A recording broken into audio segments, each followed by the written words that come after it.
Hello,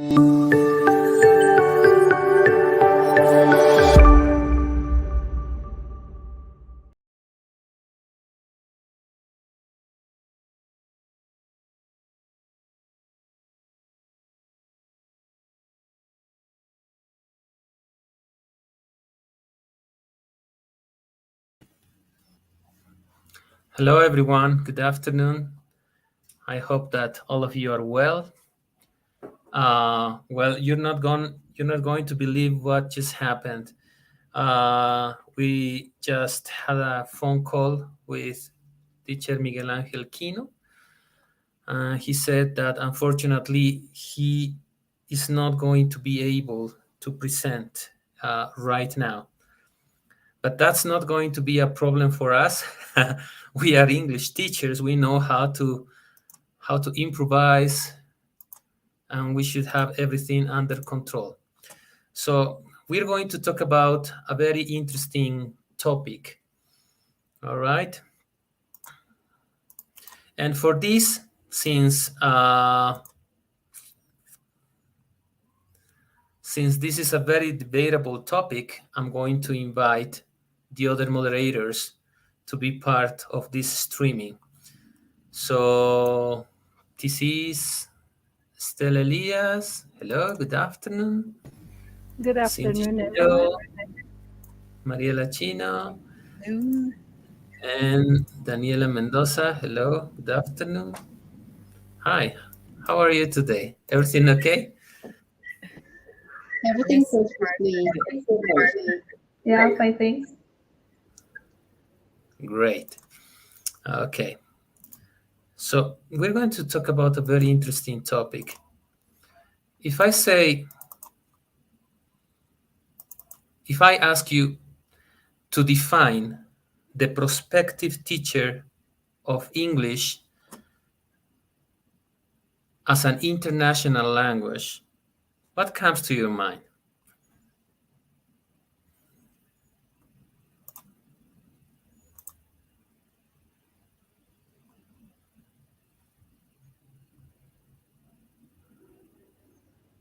Somebody that has experience teaching different levels or working with kids, teens, and adults, and somebody that also has a very well, I don't know, rapport as well with with the people they're working. Somebody that can adapt to different situations as well. All right. What else? I guess that the most important thing that comes to my mind is everyone can teach, right? I think everyone can be a teacher, but what makes the difference is how passionate you are about what you do. And if you have this passion for teaching and for what you do, I think that's a good quality we can look for in a teacher. Okay. Anything else?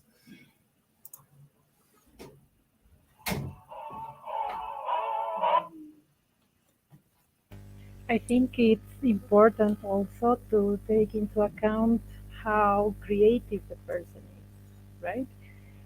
Creativity is one of the highest things a person can achieve because it means making something new out of something that already exists. So I think creativity is essential for the characteristics of a good teacher, right? All right. What else? Well, I think that everything that they have already mentioned, passion, it's not only the training that we get, like we could have like 100 certificates, but it also has to do with the passion. What really motivates you to be a great teacher, to be part of this community? Because being a teacher is being part of a community. Not anyone can be a teacher, I think, right? We have to be careful with that. All right. Okay. Well, I think you're totally right about what you just said. Now take a look at the screen. What can you say about great teachers? Well, great teachers inspire and model kindness. Great teachers are lifelong learners, are reliable, they build relationships, are dependable, are passionate about kids, their learning, and their personal success, etc. Right? Now, today, to be discussed, International English, World Englishes? What's that? Myths about TEIL. Which approach? And the prospective EIL teacher. Well, let me share you something about the history of English. Just a moment, please.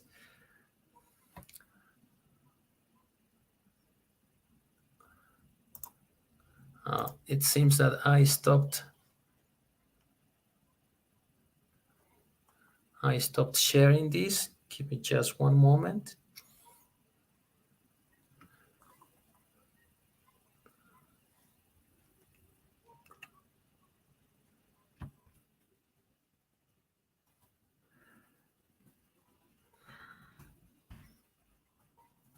Oh my goodness.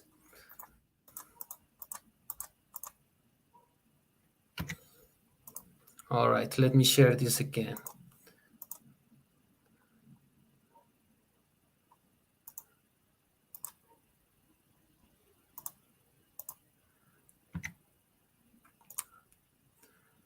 All right.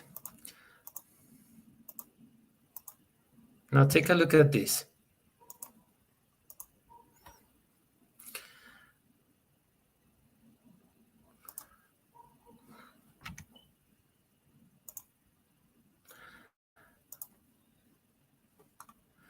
The history of English. Let's talk about the history of English.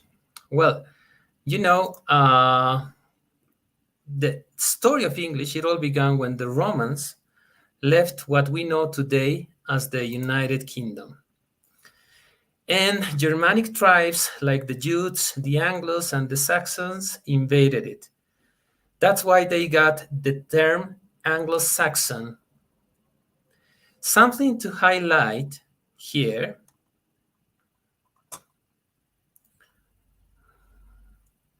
Just a moment. Sorry, I'm having problems with my computer. I recently streamed the previous session, and I had a problem with that. I was saying that something to highlight here is that in contrast to modern English, Old English had 3 genders. Did you know that? Masculine, feminine, and neuter. In the noun and adjective, and adjectives were inflected for case just like Spanish does. There were masculine and feminine articles as well. Now we have only one article, da, right? But in the past, they used to have masculine and feminine articles, 2 articles. As you can see in this example, for them, the sun was a feminine noun and the moon was masculine noun. It's the opposite in Spanish. Interesting, isn't it? There is an epic poem called Beowulf, which may be one of the oldest poems written in Old English. Then, because of the Vikings and other people's attacks, the English language grew enormously. So they acquired new Norman words, French words, Latin words, and that was the beginning of what's known as Middle English. Then Shakespeare was born and made up about 2,000 words and phrases, this during the period of time which give birth to what we know as modern English. So, did you know all of that, girls? No. Well, basically, I knew that some words, like kindergarten, for example, kinder comes from German, yes, the German language. And there are some others that have derived into English words. But that was the only thing. I didn't know that we had like 2 kinds of articles in this case.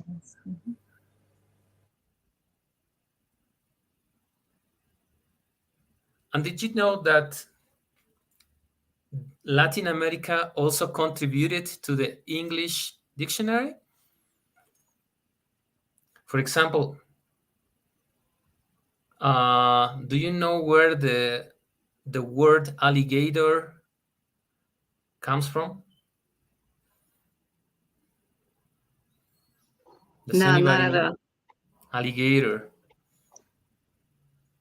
Well, they say that the origin is Latin America, yeah, and when let's say Mexicans saw this animal, they used to scream, right? El lagarto, el lagarto, el lagarto, alligator, alligator. So alligator comes from el lagarto.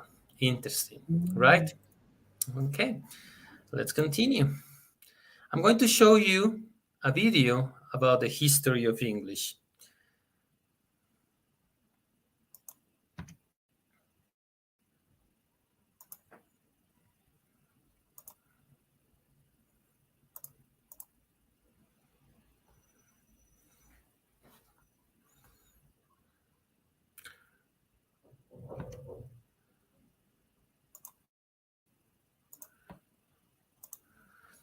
So you just saw in the 1500s, Britain decided to expand their territory.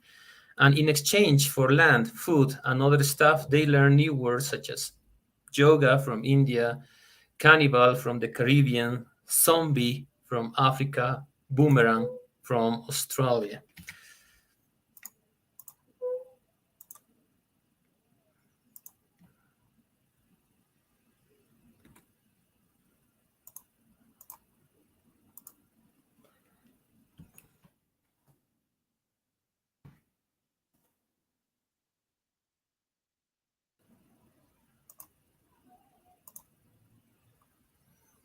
I'm sorry, I'm having problems with my presentation. Now take a look at this video.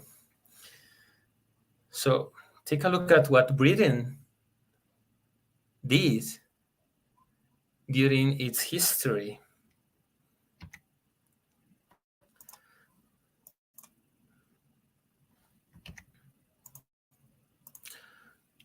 Well, all in all, like Pac-Man, what you just saw, the British Empire ate up more than 10 million square miles, leaving new varieties of English to develop all over the globe.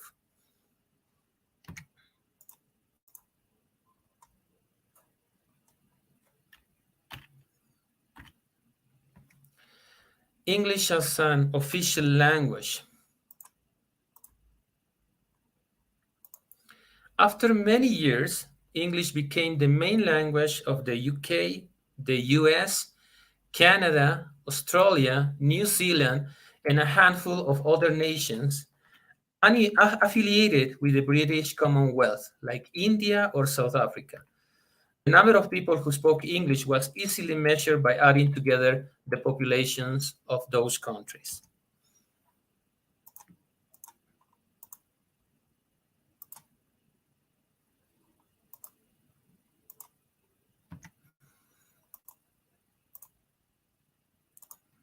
Now, talking about methods and approaches to ELT from a structural point of view, do you happen to know the difference between method and approach? To illustrate, an approach is something bigger that may contain more than one method. The principles underlying an approach can be applied in many different ways. Teachers who use an approach have flexibility in how they apply the principles to their own context. With a method, there are prescribed objectives, roles for the teacher and learners, and guidelines for activities, meaning little flexibility for the teacher.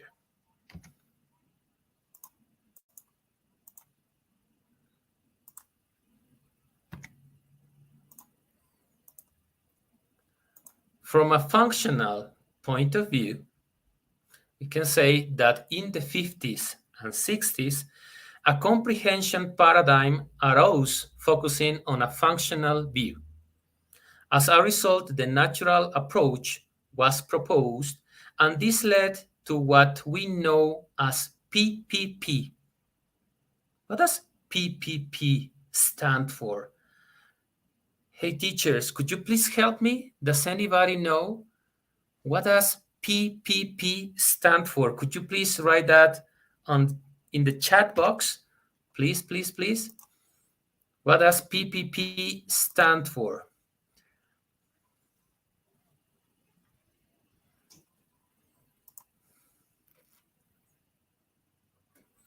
Well, I found some interesting comments here. It says macho is another word. Where does macho come from? Well, I suppose Mexico, right? Okay. We have a winner here. Luis Fernando Morales, thank you very much. It says presentation, practice, production. Great. So this comes from the natural approach. And you know what? This comes from the 50s and 60s, and I don't feel that old, but I worked with this approach. And I assume that many of us use this approach to teach English, didn't you? Did you use this approach to teach English?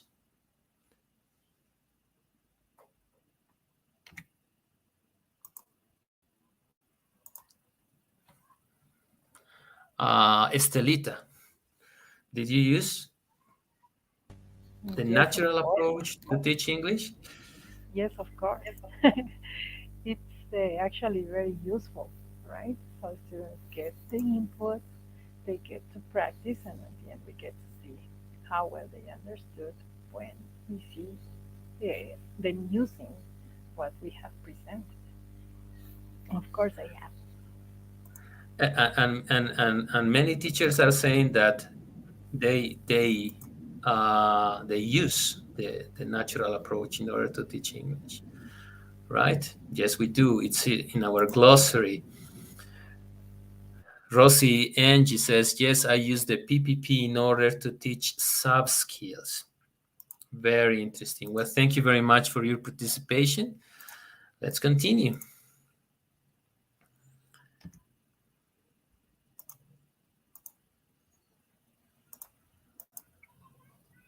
Well, talking about methods and approaches to English language teaching from an interactive point of view, we have what we call CLT. Does anybody know what CLT stands for?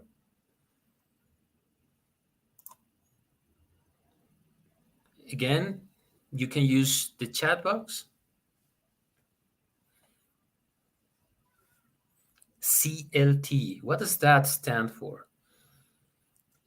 Isn't it communicative language teaching?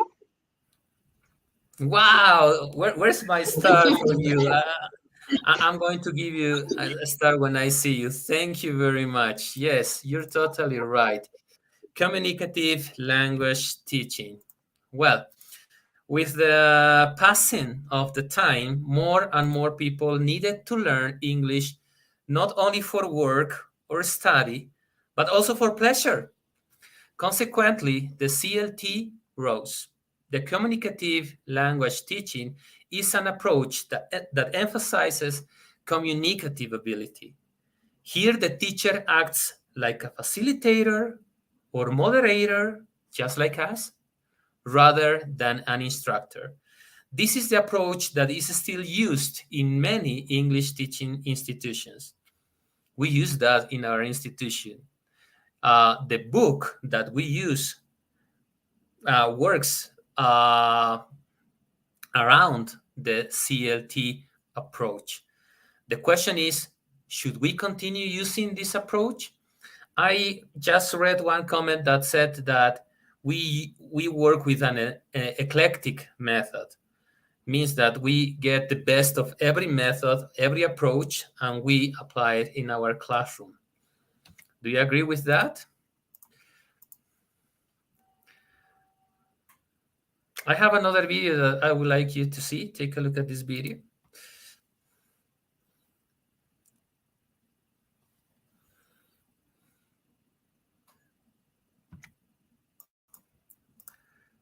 Well, talking about computers, well, computers are very old also, right? In our era, and because of different factors, like the use of computers and the internet, the English language spread even more. We learn new words like download, firewall, etc.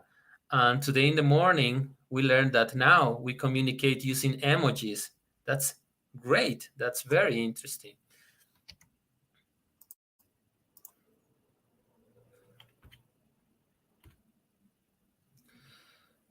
Which are the most spoken languages worldwide?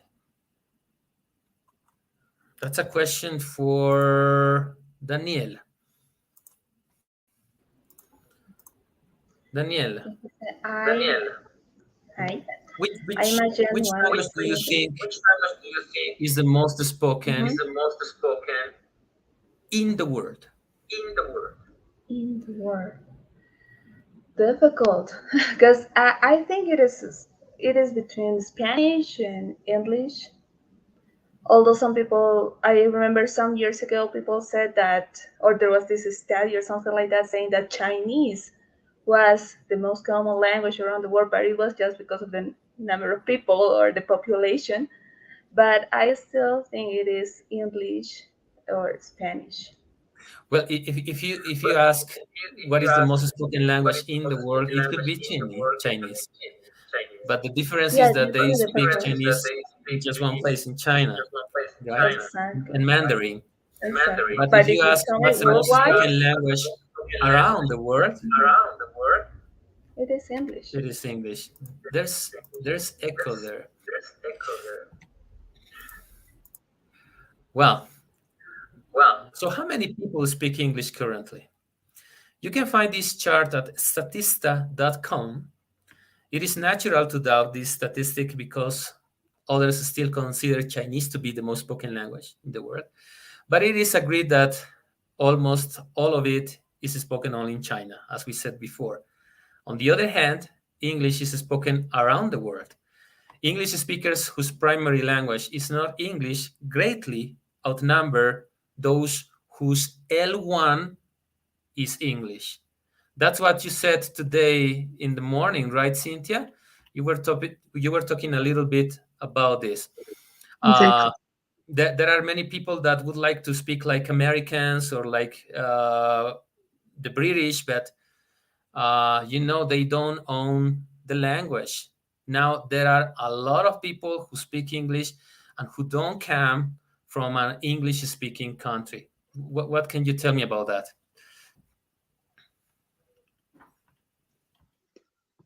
Basically, what we discussed this morning is that English is globalized. So it doesn't matter where you're from. For example, Gonzalo Fortuna explained that in China, they use English in order to do business, right?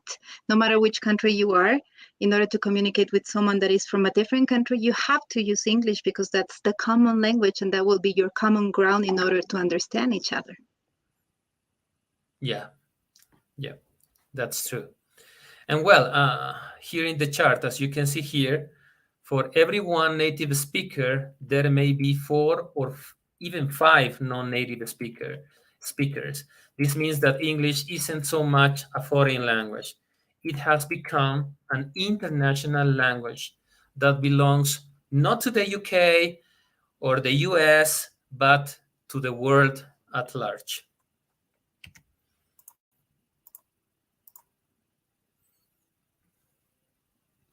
So, international English. Take a look at this map. English has become the most widespread language on earth. They say that English is moving towards an international standard of language, a global language. Some people would like it to be a lingua franca. As Cynthia just said, sometimes they use English in order to do business. And in some countries, it is. It is a lingua franca. As you can see here in Bolivia, can you see that? Between 5 and 10% of the population speak English. Incredibly, only 7% of our population speak Aymara, which is one native language, and less than 20% speak Quechua. Another question is, has English become more important than our own native languages? What can you tell me about that, Marielita? It seems that Yes, yes, many yes. people are more interested in English than in our own native languages. Yes, definitely. You know that nowadays we have movies that are in English, video games, and with these online classes we had, students were really well focused on English, and everything they have is in English.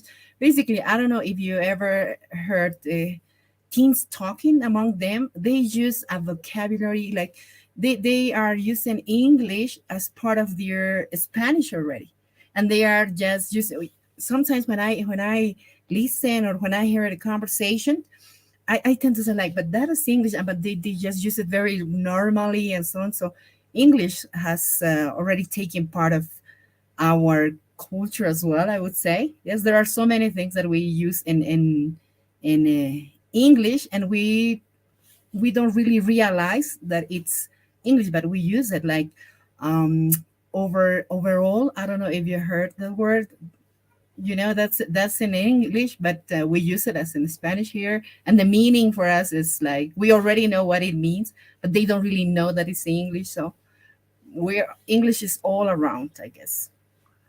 Yeah, Definitely. I totally agree. And you know what? Children are learning English by themselves just by watching TV or playing video games or listening to music. Yeah, Yeah. it's incredible. My kids sometimes say uh, in Spanish, ¿me puedes invitar un poco de chocolate? Okay, please. And she uses these words. I don't know where she learned them because I Like, don't speak English at home, but it's what's happening. yep. So, word Englishes in plural. Why in plural? Let's ask the audience, why Englishes? Can anybody tell me why do we use Englishes in plural? Do you remember el lagarto? So, teachers, please help us. Why Englishes in plural, in the plural form?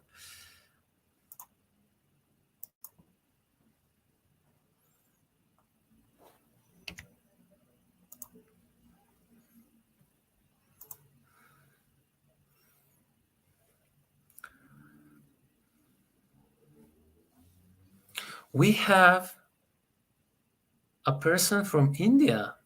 Incredible.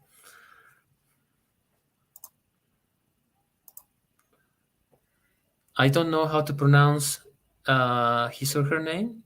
Devanand. Well, thank you very much. Welcome to our academic conference. It seems that we have an answer. Teacher Pedro Beltran says English is because English language is a dialect. All right. Thank you. Mayra says because the different backgrounds. All right. Teacher Wendy says it is the language of international communication. All right. Mrs. Vilma Flores refers to different accents. That's something very interesting too. Yes, there are different dialects in English. All right. Because of different accents and dialects. Great. Alex Villanueva. Maybe because English is teaching all around the world and each part has its own way or style. I really like that answer. I think Alex has it, well, as everybody else. Thank you very much. We have more people participating due to the different accents. English is globalization, several variations or types of the same language. Thank you very much, Gabriel. You also got it. Thank you. Javier says, due to reptilians. Oh, come on. English for all species in the world, universe, and reality. All right. Okay.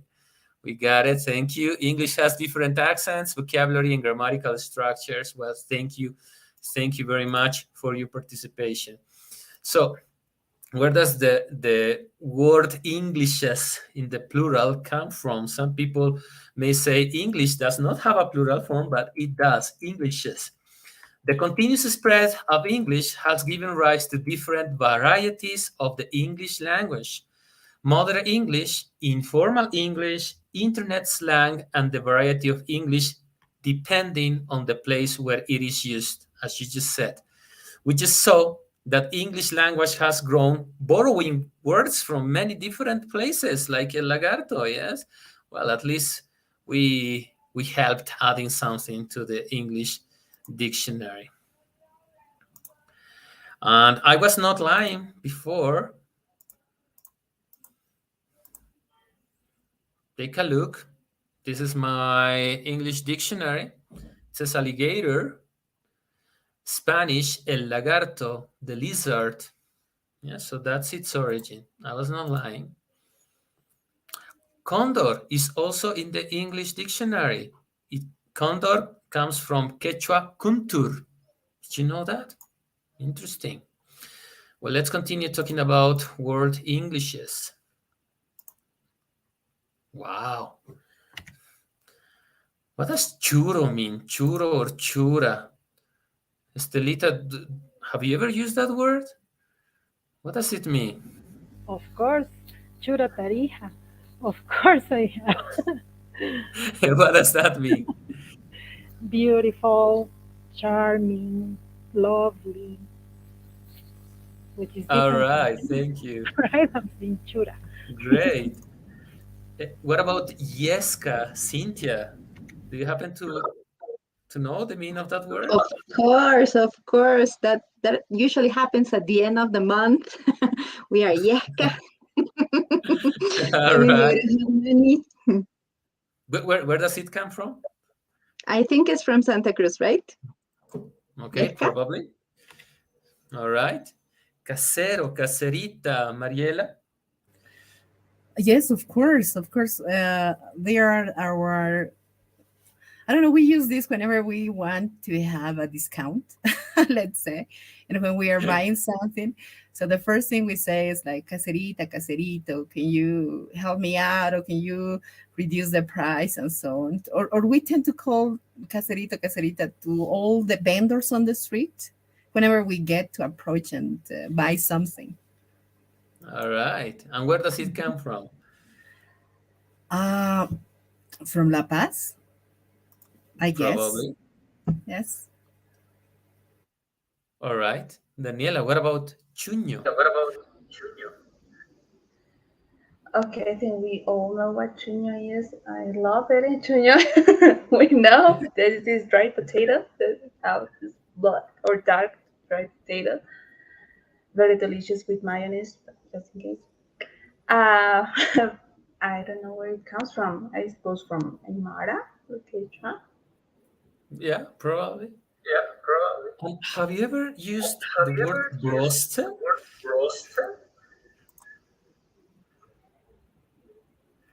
Of course. Yes, yes. Chicken? Only roasted is like that, like you use it. Yeah, broster chicken. Everywhere you go, it says Is broster. that word included in the dictionary? I'm not sure. Probably not. What I have just attempted to explain is that the plural form of the word English originates in the different varieties that have risen in different parts of the world, making this language a world language. Now, do you think that this language will continue to grow? Most likely. I will show you some words. You see the words there?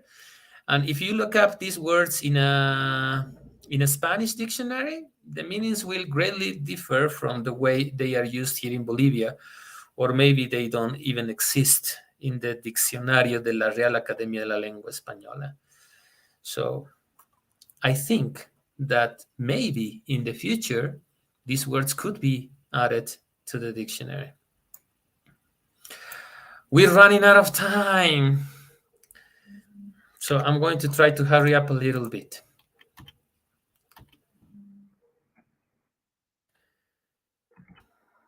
I'm going to show you another video.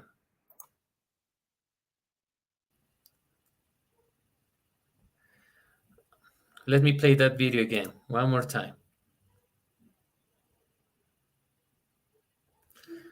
So, Marielita, what do you see in the video? I see, at first, I see a couple having fun, talking. Then at the second, working. And then maybe after working that hard, they got sick and they are not moving from their place. They're having a sedentary life. Yes. And I can see their faces. It's like they are crying. Yeah. Well, something to consider is that the way people communicate has totally changed and is continuously changing. Some time ago, typing became into fashion and the use of abbreviations was necessary because it was too exhausting to write and they wanted to give more fluency to their conversations. Let's check out this other video.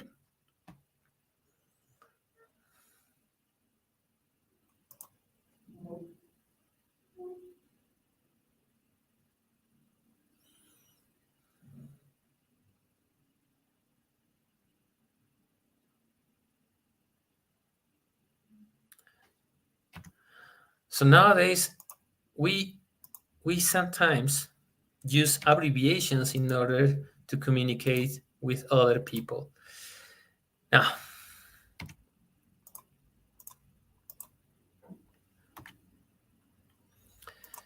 so teaching English as a foreign language and teaching English as a second language, well, it has become TEIL, teaching English as an international language. Myths about teaching English as an international language. Myth: students should learn only British or American English. Why is this not true, Cynthia? Well, as discussed before, American English or British English is actually English. So we have to expose our students to different kinds of accents in order for them to develop the listening skill the way we want them to do, just to understand different kinds of accents, as we said before. So only British or American, I think it's going to stop them from learning what they are supposed to learn, which is a broad variety of accents. All right. Do you happen to know the meaning of these expressions? Have a root, or he's throwing me the dogs? Well, he's throwing me the dog means he's checking me out or he's going after my huesitos, like that we said in Spanish, right? But And do have a you root, think I don't that know. and do you think that they use that phrase in the United States or in the United Kingdom? He's throwing me the dogs, I guess it's like literally translated from Spanish, right? Me está tirando los perros, so probably that's something we made up. All right. Yes. And what about have a root? I don't know. Well, if you go to Australia and somebody says, "Would you like to have a root?" you will have to be very careful when you answer. You know, some people just nod and say yes when they don't understand something. Blah, blah, blah, blah. Do you understand? Yes, blah, blah, blah. Would you like to have a root? Yes. Well, you have to be careful because have a root means to have sex in Australia. So we cannot just close our minds and say that we have to learn only American or British English. Some people will find this very difficult to understand, but Mexicans who speak English in the US use this expression. He's throwing me the dogs, meaning that somebody is flirting with me. However, the latter translation does not really express all the intentions behind me está tirando los perros in the Spanish. Another myth, myth number 2.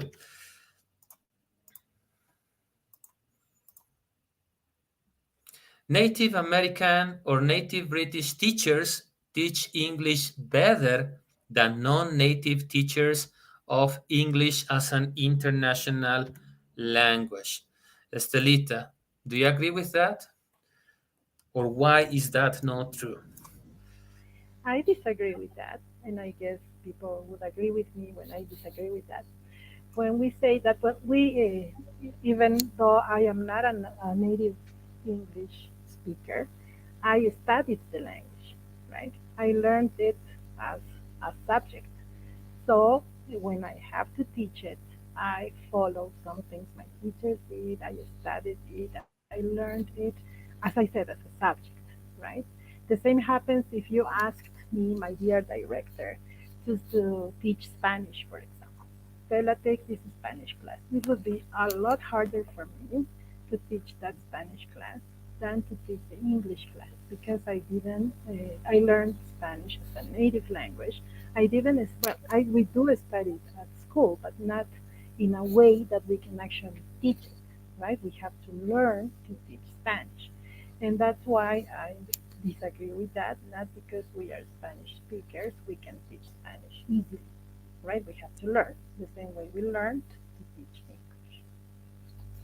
Well, I totally agree with you. First, the fact that a person's first language is English does not mean that he or she masters the global language. What's more, it is not enough to master a subject to teach it well. That person, you can read his name there, Doug Lemov, says that teaching is an art and requires specific techniques. This means that each of us could be an excellent teacher. We just need to learn the right techniques in order to apply them correctly in the classroom. Well, we'll talk about the prospective teacher of English a little later. So keep that in mind. Teaching English is an art. You just have to use the right techniques. Myth number 3. Marielita, teachers should no longer use the grammar translation method. It was the first method that we used. Well, one of the first methods that we used. All errors have the root in the structure of the learner's mother tongue. So, why is this not true? Teachers should no longer use the grammar translation method. Why do you think this is not true, Maelita? I think that this depends on the level of the students. Sometimes when we're in classes, we try to teach English.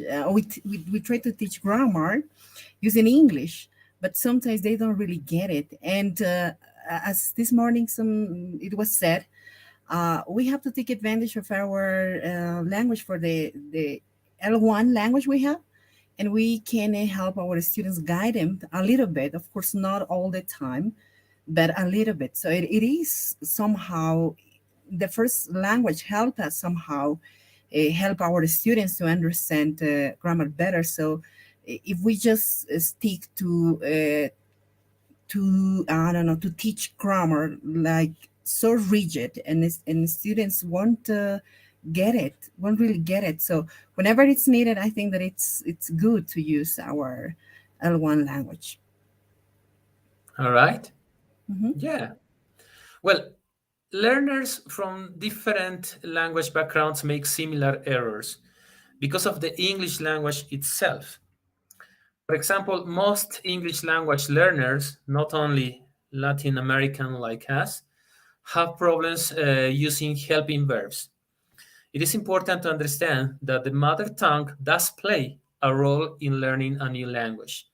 When the teacher needs, or what the teacher needs to do is to check that if there is transfer. If the transfer is positive, there's no problem. Take a look, for example. Yo siempre despierto a las 6. If you translate this literally and you say in English, I always wake up at 6, the transfer is positive. There's no problem about it. But if you say, ¿qué te importa? And you translate that literally to what you import, that is a false cognate. The meaning has been lost. That's a negative transfer. So you should say, what do you care? Or it's none of your business, right? All right. Myth number 4, the last myth that we're going to see today, only English should be used in the classroom. And this is something that they discussed in the morning, that we should make use of English as much as we can, right? We should expose our students to English as much as we can. But does that mean that we shouldn't use Spanish? Teachers, what do you think? Could you please type your answers in the chat box? What do you think? Zero Spanish in the classroom?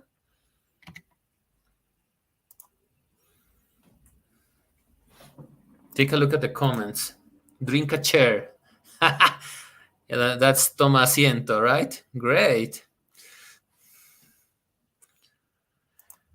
Gabriel says, eclecticism also uses some grammar translation techniques like verb conjugation. That's true. Yeah, teacher Pedro says grammar translation can be used in an ESP course, English for special purposes, right? Faridi says, sometimes we have to translate because there are some words or expressions that it is difficult to explain in English, that are difficult to explain in English. Monica says, it depends. Marisela says, we can use a little Spanish, especially when we can see that our students are struggling. Leslie says, we should use Spanish only if necessary, but that means that we can. Vilma says, teachers should be flexible. Maria Elva, well, false myth, because there are excellent native teachers and excellent non-native teachers, referring to the previous myth. Jose Luis, not everyone can be a good teacher, but everyone can be a teacher. Oh, that's very interesting. All right. So Vania says, as we have said in the morning, L1 might be used during class. It may provide some helpful tools as well. Well, thank you very much. Yeah, I think you're right. Sorry. Can I help you? Yes, of course. May I? As and I forgot. This is you previously showed this word that is cognate. So we use the L1 language for students. If we want to teach, for example, a list of 20 vocabulary new words, students are going to be overwhelmed, and probably they are going to say like, no, I can't memorize 20 words on one stand. But if we use these cognates and we take advantage of the L1 language, not all the 20 words are new words, because some of them derive from Spanish, like for example, art, arte, analyze, analizar, guide, guía, right? So they are not going to learn 20 words at once. They are going to learn just some, and it's going to be easier. So L1, it's important to be used in class. Well, thank you very much. Thank you. I agree with you. It is not essential to use only English in class. What teachers should do is to carefully consider the value of the students' first language as a resource, just what Cynthia said, when introducing it to learning activities. Besides, learners are not able to completely set aside what they know about how Spanish works when they are learning English, regardless of its transferability. Particularly, adults naturally tend to compare the new language to their home language or other languages in order to support their comprehension, apply metalinguistic knowledge that they acquire in school. For example, in terms of vocabulary, a student wants to know the meaning of the word apple. You don't want to use his home language, You don't want to translate, so you show him a picture of the fruit. Although he will associate the picture to the new word, he will associate the new word to the meaning he already learned and the word he knows in Spanish. So, what does apple mean, teacher? And you show him an apple. Oh, and he's going to say to himself, manzana, right? So he's going to do that. That's inevitable. The real value in show him the picture is to make the class more fun and memorable. That's good, which does not mean that Spanish should not be used. It's just an example. You keep trying using English as much as you can in the classroom, okay? Remember that exposure to English is really important for learners to acquire language. We're running out of time, so I'm going to skip some slides of this presentation. So, the prospective teacher of English as an international language. What can we say about this person? Well, this person should teach English as a global language, focus not only on teaching production, but also on teaching comprehension. Whenever possible, expose students to as wide a variety of non-standard Englishes. Old English, informal English, internet slang, Latin American English. The prospective teacher of English as an international language should keep pace with language change.